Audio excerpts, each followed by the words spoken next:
নমস্কার কৃষক বন্ধুরা, তোমাদের সকলকে আজকে আমার এই নতুন ভিডিওতে আমন্ত্রণ জানিয়ে শুরু করছি আজকে ভিডিওতে আমি আলোচনা করব মূলো চাষ নিয়ে। এই বর্ষা মৌসুমের একটা খুব লাভজনক চাষ হলো মূলো চাষ।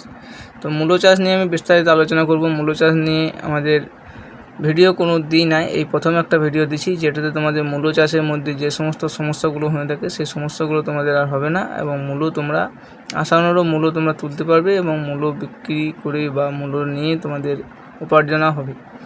তো এই বলে শুরু করছি আজকের ভিডিওটি। প্রথমে আসি মূলো জমি নির্বাচন। মূলো জমি নির্বাচন করার জন্য অতি অবশ্যই উঁচু জমি নির্বাচন করবে, যে জমির মধ্যে জল নিকাশি ব্যবস্থা ভালো এবং চারিধার যাতে ফাঁকা থাকে এরকম ধরনের জমি নির্বাচন করবে, যে জমিতে জল জমে না বা যদি জল হয়ে যায় সে জল খুব শীঘ্রই জমি থেকে নিয়ন্ত্রণ করা যায় বা জমি থেকে জল নিকাশি ব্যবস্থাটা ভালো রেখে জমিটা নির্বাচন করবে।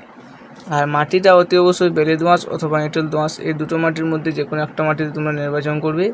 খুব বালি মাটি বা খুব এঁটেল মাটিতে তোমরা নির্বাচন করবে না। এতে নির্বাচন করলে কি সমস্যা হয় না, আমাদের এঁটেল মাটি হলে গাছের নানা রকম সমস্যা দেখা যাবে। বৃষ্টির জল যখন বেশি পরিমাণে হয় তখন দেখবে যে দীর্ঘদিন ধরে যখন নিম্নচাপ চলে বা বৃষ্টি দেখা যায় তখন কিন্তু মাটিটাতে যদি রোদ না পায় তখন মেটেল মাটির আমাদের কী অসুবিধা হয় না, মাটিটা চট করে শুকোয় না, যে কারণে আমাদের গাছে নানা রকম পচনজনিত সমস্যা দেখা যায়। আর বেলে মাটি হলো তার উল্টোটা। বেলে মাটি হলে কী হবে না, মাটিটা বসে যাবে, যার ফলে তোমাদের গাছটা হলুদ হয়ে যায় এবং গাছটা ধীরে ধীরে বসে যায়, গাছটা মারা যায়।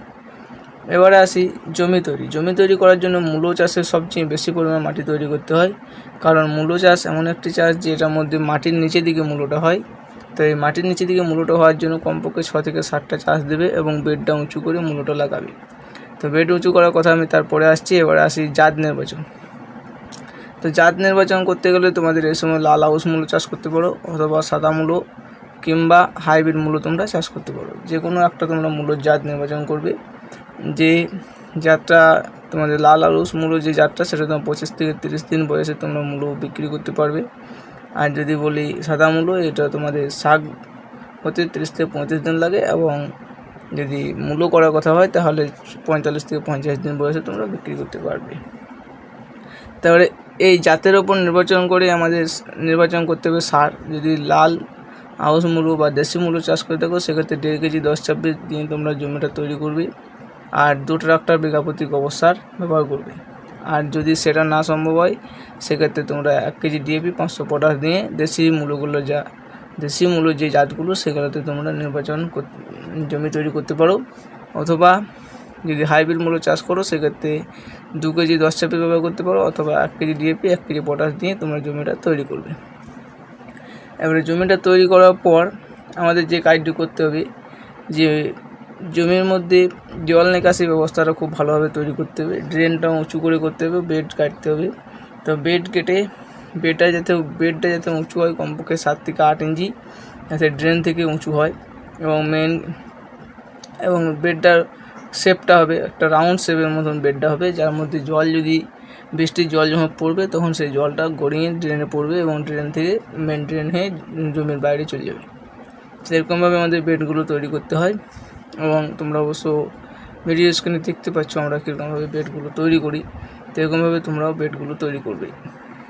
তো বেডগুলো তৈরি করার পর আমাদের যদি মূলো শাক জাতীয় মূলো চাষ করে থাকি বা মূলো যদি আমরা না চাই, সেক্ষেত্রে আমরা একটি বেডে 2 ফুটের একটা বেডে আমরা কমপক্ষে 6 থেকে 7টি লাইন টেনে আমরা মূলো বীজ বপন করতে পারি, এবং ওটা শাক আমরা বিক্রি করার জন্য ওটা ঠিক হবে। আর যদি মূলো তৈরি করব সেক্ষেত্রে আমাদের লাইন করতে হবে 5টা। 2 ফুটের বেডে আমাদের 5টা লাইন হবে। 5টা লাইন টেনে আমাদের ওটাতে বীজ দেওয়ার পর তাহলে আমাদের 5টা লাইনে মূলোটা মোটাবে এবং মূলো হবে, ওটা থেকে মূলো আমরা বিক্রি করতে পারবো। এবারে লাইন টেনে দেওয়ার পর আমাদের যেটা করতে হবে, বীজগুলোকে আমাদের শোধন করতে হবে। শোধন করার জন্য তোমরা কার্বন ডাইজিন ব্যবহার করতে পারো রাসায়নিক হিসাবে, অথবা সাফ পাউডার ব্যবহার করতে পারো, এগুলো তোমরা ব্যবহার করতে পারো।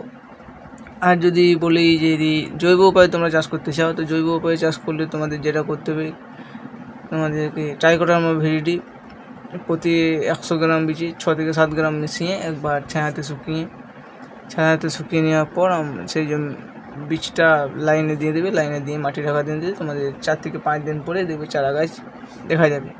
তো মূলো চাষ এরকমভাবে যদি তোমরা মূলো চাষ করে থাকো তাহলে তোমাদের মূলো চাষ করে তোমরা আয় করতে পারবে, এবং মূলোর বিভিন্ন রকম যে সমস্যাগুলো হয়ে থাকে সেই সমস্যাগুলো আর দেখা যাবে না।